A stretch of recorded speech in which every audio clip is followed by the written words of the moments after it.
Bienvenue dans ces journaux, mesdames et messieurs. Bonsoir et tout de suite découvrons ensemble le sommaire. L'eau, c'est la vie. Ayant compris la nécessité d'accéder à ces liquides précieux, Félix Tshisekedi a inauguré le premier module de l'usine de régie des eaux du quartier Ozone à Binza avec 110 000 m3 le jour comme capacité de production et les deux autres modules vont bientôt suivre. La troisième ère opérationnelle prend en compte, outre le nord-sud Kivu, le bas et haut Ouélé, la Tchopoli, l'Ituri, le Maniema, mais aussi le Canada et les États-Unis d'Amérique. À Washington DC, la CENI a ouvert des centres d'inscription au siège de l'ambassade de la RDC pour identifier et enrôler les Congolais.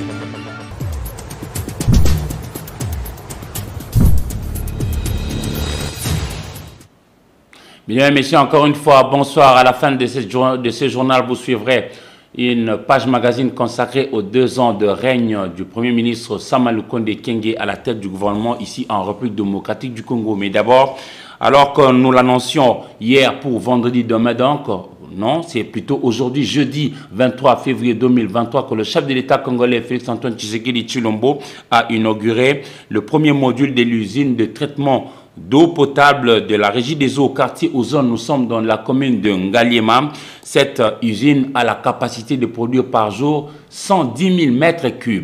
Regardez. Le président de la République, Félix-Antoine Tshisekedi Tshilombo, a lancé ce jeudi 23 février 2023 le premier module de l'usine de traitement d'eau de la régie des eaux du quartier Ozone de la commune de Ngaliema.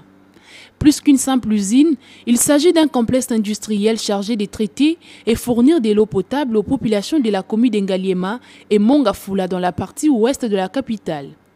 Avec une capacité de production journalière de 110 000 m3 d'eau, ce module est le premier d'une série de 2 autres qui sont en construction sur les mêmes sites.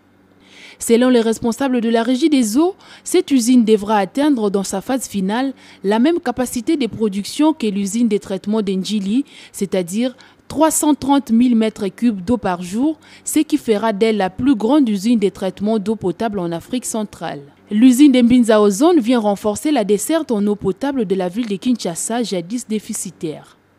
À l'issue des travaux de 3e phase, l'usine de Lemba Imbu, 200 000 m3 par jour, et celle de l'Ozone, 300 000 m3 par jour, les nouvelles usines construites et inaugurées par le chef de l'État vont totaliser 500 000 m3 par jour.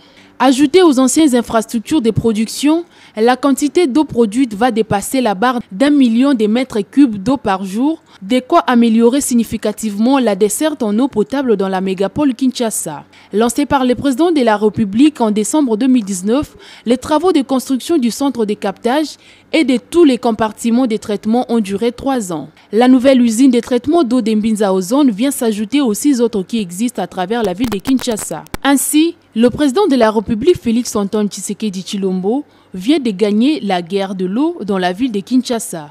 Il va poursuivre cette politique de desserte en eau potable à l'intérieur du pays dans le cadre du programme de développement des 145 territoires. À près de 2000 km de là, sachez que les travaux de la mini-centrale hydroélectrique de Lida en territoire de Mahagi, nous sommes dans la province de l'Ituri, vont se poursuivre normalement, malgré les quelques difficultés d'ordre administratif que connaît cet ouvrage.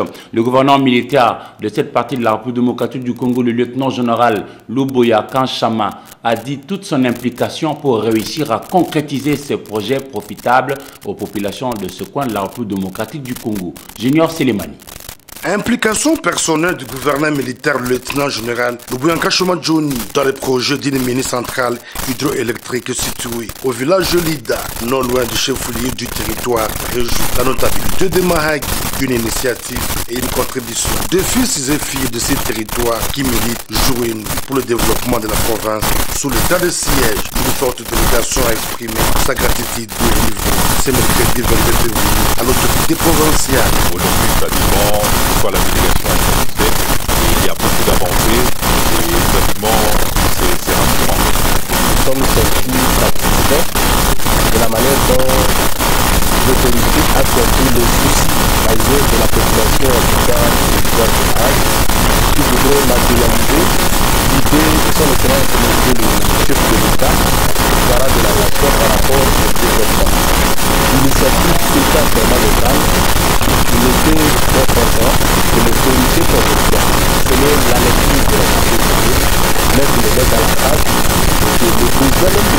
République profite à travers ce projet pour visiter notre territoire de base, de voir à quel niveau, quelles sont les activités que l'on peut appliquer sur le plan national. Je demande à l'application parce que pour m'appliquer, l'ingénieur Moïse Ounen-Chan, initiateur de ce projet, Mike Energy, parle de l'avancement des travaux. les coûts des travaux, ça a coûté 820 000 $ pour le kilowatt de 326 kVA. Donc je dois dire que la procédure de 326 kVA, ça sera à l'amélioration pour les jours à venir, on peut améliorer. Alors, le coût là que vous demandez, 820 000 $, c'est seulement la cotisation de la volonté de la commune.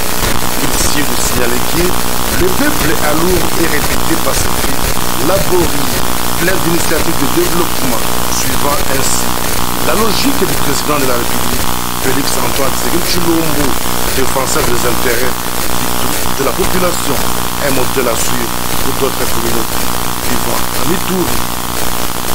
Révision du fichier électoral, il faut dire qu'aux États-Unis d'Amérique, Madame Kester, adjointe de la CENI, Sylvie Birembano, a ouvert le centre d'inscription pour identifier et enrôler les Congolais vivant au pays des l'oncle Sam. On suit en image dans ses commentaires. Adjointe de la CENI, Madame Sylvie Birembano Baloumé, a procédé mardi 21 février 2023 au centre d'inscription installé au rez-de-chaussée de l'ambassade de la République démocratique du Congo aux États-Unis d'Amérique à Washington, D.C., le lancement officiel de l'opération d'identification et enrôlement des électeurs en présence de l'ambassadeur de la RDC aux États-Unis d'Amérique. Dans son mot introductif, Mme Birembano Baloumé a relevé que c'est la première fois dans l'histoire des élections en RDC que l'opération d'identification et enrôlement des électeurs se fait à l'extérieur du pays, dans 5 pays pilotes dont l'Afrique du Sud, la Belgique, le Canada et la France. Elle a précisé que l'opération va se dérouler pendant 30 jours, soit du 21 février au 22 mars 2023, chaque jour de mardi à dimanche, de 7h à 17h heure locale. Elle a mis en exergue le fait que l'inscription sur la liste des électeurs est un devoir civique, tel que consacré à l'article 4 de la loi du 24 décembre 2004 portant identification et enrôlement des électeurs en RDC. Cet article précise que tout Congolais en âge de voter a l'obligation de se soumettre personnellement à l'identification et à l'enrôlement. La questeur adjointe de la CENI a ensuite rappelé les conditions requises pour se faire identifier et enrôler conformément à la loi précitée.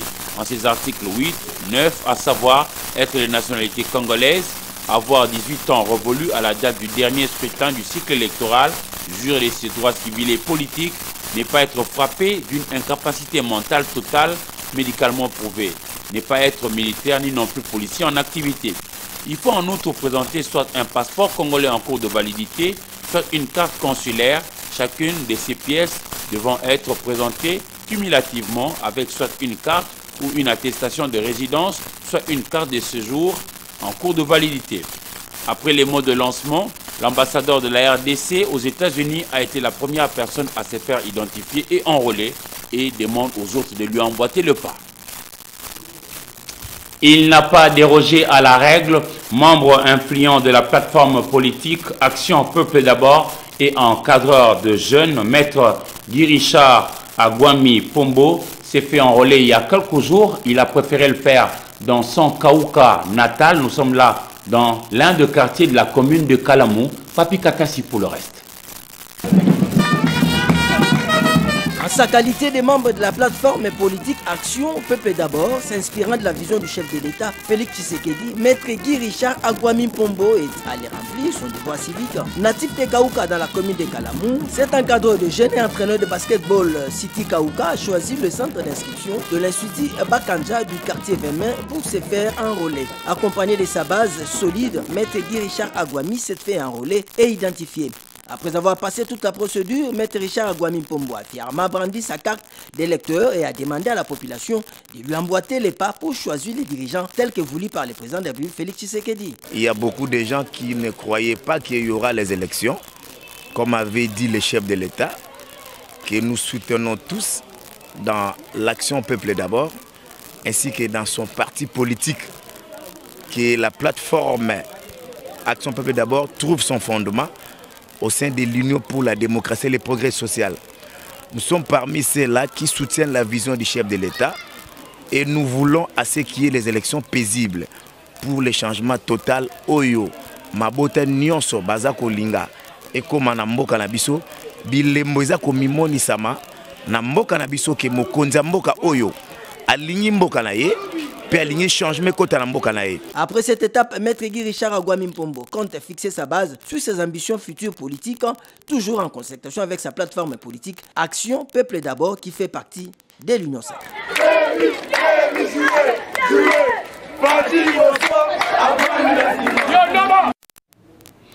Le gangstérisme urbain, communément appelé à Kinshasa Kuluna, n'est pas seulement un phénomène décrié dans la mégapole Kinshasa qui quitte l'une des villes de Kwilu, Kikongo, dans les territoires de Bagata ou que dans Bandundu-ville, nous sommes là dans la province de Kwilu, ça a été également décrié. Et quelques-uns de ces jeunes gens, deux œuvrés, ont été arrêtés par la police nationale et ils vont subir éventuellement, à l'issue, avec la justice, la rigueur de la loi. Regardez. Arrivés à Bandundu le vendredi 17 février 2023 en provenance du territoire de Bagata, ces 23 criminels, des assaillants, arrêtés par l'escadron de combat de la police basée à Kikongo, poursuivis du chef de pillage des biens, d'incendie de maisons, meurtres et autres, viennent d'être mis à la disposition de leur juge naturel. Placés en détention provisoire, ces criminels répondent déjà de leurs actes, l'ultime objectif étant la paix et la pacification du territoire de Bagata. Et pendant ces temps, à Bandundu, la traque des criminels urbains continue. Après la bande à Luzolo, c'est la bande à Mouela Berlis, Mabala Diego et autres qui est tombée le lundi 20 février 2023 dans le filet de policiers du commissariat urbain de la police ville de Bandundu. Tous poursuivis du chef d'extorsion des biens, de destruction méchante, coups et blessures volontaires et vol. Vigilance tout azimut. 3 inciviques recherchés à Kinshasa viennent d'être rattrapés à Kikwit par les policiers du commissariat urbain de la police ville de Kikwit au Kwilu. Sur eux, 2 voitures volées à Kinshasa. Des engins qu'ils utilisent pour accomplir leur sale besogne entre Kinshasa et la ville de Kikwit, la capitale économique du Kwilu, avant de les vendre à vil prix. Après un interrogatoire serré, ces inciviques sont passés aux aveux, reconnaissant avoir volé ces voitures. Mis à la disposition de la justice militaire, ces 3 voleurs répondent déjà de leurs actes. À Kikwit toujours, la police a mis hors d'état de nuire le lundi 20 février 2023 plus d'une dizaine de jeunes inciviques constituant une foule très hostile à l'arrivée d'un politicien fils du terroir. Sur eux, des armes blanches telles que machettes, couteaux et autres, de quoi attirer l'attention des éléments de la police, surtout en cette période de la révision du fichier électoral au Kwilu, où les politiciens fils de terroir affluent pour remplir leurs devoirs civiques dans leur fief électoral. Tous ces inciviques répondent eux également devant leur juge naturel et le commissaire supérieur principal, Odon Kachala, le commandant du commissariat urbain de la police ville de Kikwit, en appelle à la responsabilité des uns et des autres car, a-t-il dit, la force reste à la loi. Les tribunaux militaires de garnison de Kinshasa-Gombe a poursuivi aujourd'hui, jeudi 23 février 2023, l'instruction de l'affaire opposant l'auditeur militaire de garnison, ministère public, à 17 prévenus présumés auteurs de meurtre et extorsion de bijoux en or commis ici dans la capitale Kinshasa. À son audience précédente, il a été rejeté le moyen soulevé par la défense de prévenus contenu dans un mémoire, notamment leur mise en liberté provisoire. Sylvain Kapombobo Sengele. Les tribunaux militaires de garnison de Kinshasa-Gombe, que préside le major magistrat Freddy Eoumé Ampia, jugent au premier degré 17 prévenus. Ils sont poursuivis par le ministère public, les uns pour plusieurs cas de vol à main armée, extorsion des bijoux en or et meurtres commis dans la ville de Kinshasa. Les autres pour extorsion des véhicules et administration des substances nocives. À sa dernière audience, tenue en chambre foraine à la prison centrale de Makala le 17 février 2023, cette juridiction militaire a rendu son arrêt avant dire droit, arrêt dans lequel elle a rejeté en bloc les moyens soulevés par le collectif des avocats de la défense contenus dans un mémoire unique. Ces praticiens du droit avaient relevé dans ces documents les dépassements des délais de détention, l'audition tardive de leurs clients par le ministère public, l'absence de procès-verbaux de confrontation, l'absence d'un mandat d'arrêt pour les uns, l'absence des paraphes par les prévenus et l'officier du ministère public au bas des procès-verbaux et les défauts de qualité de l'officier de police judiciaire verbalisant pour n'avoir pas donné les numéros d'identification. De toutes ces revendications, la défense avait demandé au tribunal la nullité des procédures antérieure à la comparution des prévenus, la main levée des détentions préventives, avant d'évoquer l'obscurité des libellés et l'incompétence personnelle du tribunal. Aussi, les collectifs des avocats avaient sollicité du tribunal la mise en liberté provisoire des détenus. Fondant sa décision avant dire droit sur pied de l'article 45, alinéa 1er du Code des procédures pénales, le tribunal militaire de garnison de Kinshasa-Gombe a déclaré les 10 moyens recevables, mais non fondés, et par conséquent les a rejetés. Il a abordé ce jeudi 23 février l'instruction de la dite cause quant au fond. Dans le but de donner un autre dynamisme à leur métier de caméraman ou preneur des vues, les professionnels de médias de cette catégorie se sont retrouvés pour renforcer leurs liens et surtout parler du professionnalisme dans ce qui leur concerne. Ils se sont vus il n'y a pas longtemps au sein de l'Union nationale de caméramans du Congo. On voit une image avec Julia Kamonia. C'est fait. L'Union nationale des caméramans du Congo, UNCC en sigle, est officiellement enregistrée auprès des autorités compétentes. Les statuts notariés et les F92 ont été présentés à tous les membres présents à cette réunion. Jires Nkelani, président de la structure, s'est étendu sur l'importance de ces documents qui signent la différence d'avec toutes les autres organisations des pairs qui n'ont pas fait les longs feux dans les passés. Tous les comités et son président sont déterminés à donner aux preneurs de vues un cadre formel d'échanges professionnels, des soutiens mutuels et des formations. Au sortir de la réunion, Jires Nkelani est revenu sur l'essentiel de leurs échanges, appelant d'autres caméramans qui traînent encore les pieds à rejoindre les bateaux pour plus d'efficacité. Lelo eza journée moya ya sengo journée moya ya joie na kati ya coopération ya INCC associé wa cameraman. Aujourd'hui, c'est la joie. Une telle structure n'a jamais existé depuis près de 45 ans déjà. L'UNCC a déjà pris ses marques. Nous exhortons nos autres collègues qu'il ne faut pas traîner les pas. Venez nous rejoindre dans l'UNCC. Merci na ba cameraman nyonso o ba pesa INCC confiance. Toujours na baninga o batikali boya to sangana. Sous le leadership de Jires Nkelani, les caméramans veulent donner une autre vision de la profession des preneurs de vues. La mise en commun des efforts et la mobilisation de tous restent la seule chose pour l'épanouissement des professionnels de la caméra en République démocratique du Congo. Démarrage aujourd'hui, jeudi 23 février 2023 de la 9e édition de la Coupe du Congo de tennis. Nous sommes en sport. Les athlètes de 8 provinces parmi les 26 prennent part à ce rendez-vous tenu ici à Kinshasa, capitale de la RDC. Rendez-vous dont la finale est prévue pour le 28 février 2023 au Pullman Hotel. Nous allons y revenir avec force détail. De notre temps, on va prendre l'actualité africaine avec notre partenaire The Voice of America. Au Burkina Faso, environ 70 soldats sont morts en 4 jours dans 2 attaques dans le nord, près de la frontière malienne. Les opérations se poursuivent dans la province d'Udalan, près de Déou, où au moins 51 soldats ont été tués vendredi dans une embuscade, un bilan encore provisoire selon l'armée. Au Mali, 3 casques bleus sénégalais de la mission de l'ONU ont été tués et 5 autres blessés hier dans l'explosion d'une bombe artisanale dans le centre du pays, a annoncé la MINUSMA. Au Nigeria, la population est appelée aux urnes samedi pour élire le prochain président du pays le plus peuplé d'Afrique avec 216 millions d'habitants. Des élections législatives et sénatoriales sont organisées le même jour. Dans son rapport annuel, le Centre d'action pour le développement en République du Congo dit que sa demande de mise en place d'une stratégie nationale de lutte contre les violations des droits humains n'a pas eu de suite. L'ONG évoque l'impunité, les procès inéquitables et le non-respect des décisions de justice.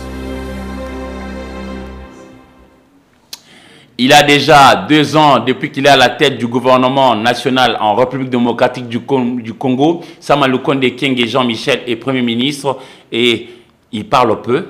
Et l'on dit de lui que c'est plutôt, il bosse dur pour avoir des résultats sur le terrain. Regardez ce qu'a été son parcours jusque-là. Sama Lukonde à la primature. 2 ans de performance et de résilience. Malheureusement, la réalité des faits est que malgré les efforts que j'ai déployés, les sacrifices que j'ai consentis et les humiliations que j'ai tolérées,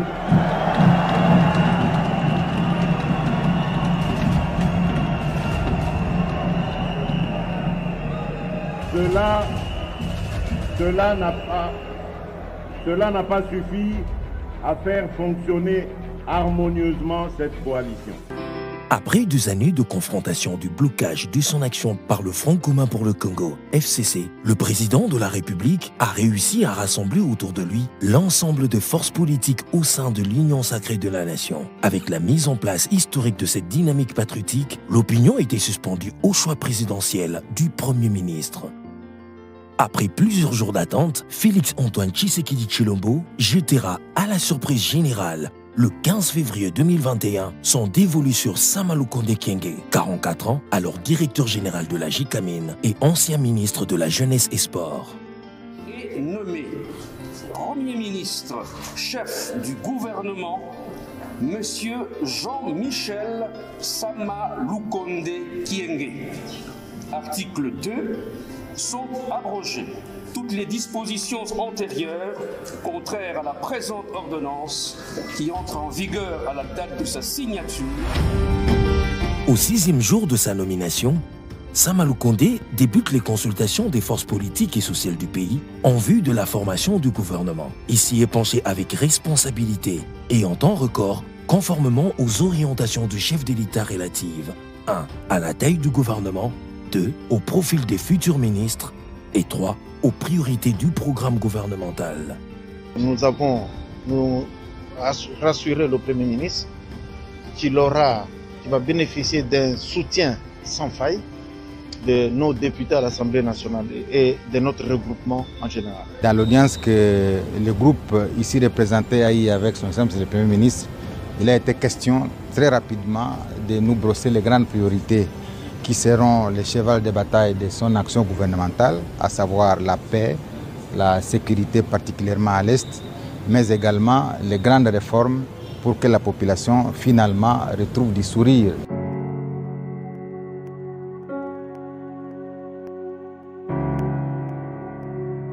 Le 13 avril 2021, intervient la publication d'une équipe gouvernementale réduite de taille mais consensuelle.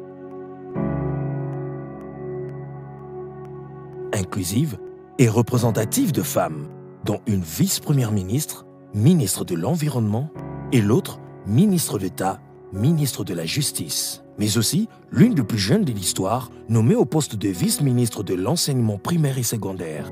Le ministère du Numérique a été l'une des principales innovations de la structure gouvernementale.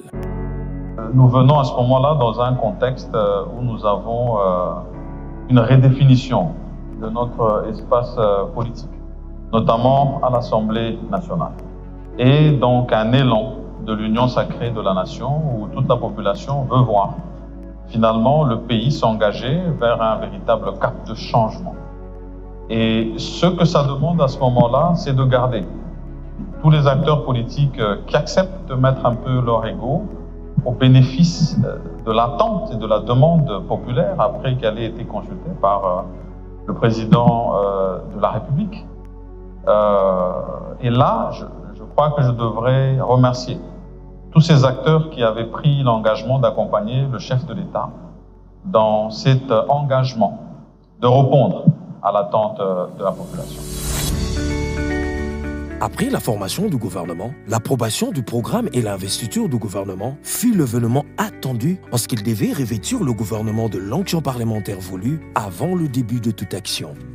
C'était historique. Sama Lukonde et son équipe ont obtenu, séance tenante, l'investiture à 486 sur 500 voix favorables à l'Assemblée nationale. Ce qui reflète l'énorme responsabilité et l'espoir à la fois que représente cette jeune équipe avec un programme fondé sur 3 piliers, à savoir État fort, État prospère et État solidaire. Au nom de l'Assemblée nationale, je tiens à remercier.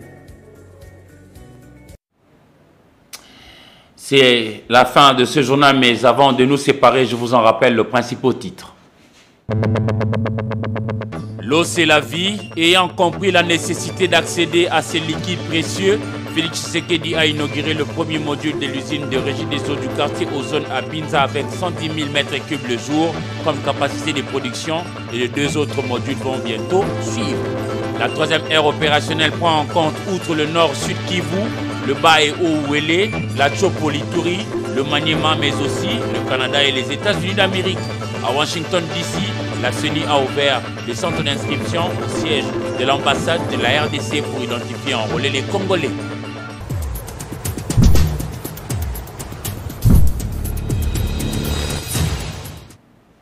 Mesdames et messieurs, c'est la fin de ce journal. Merci à vous de l'avoir suivi et au revoir.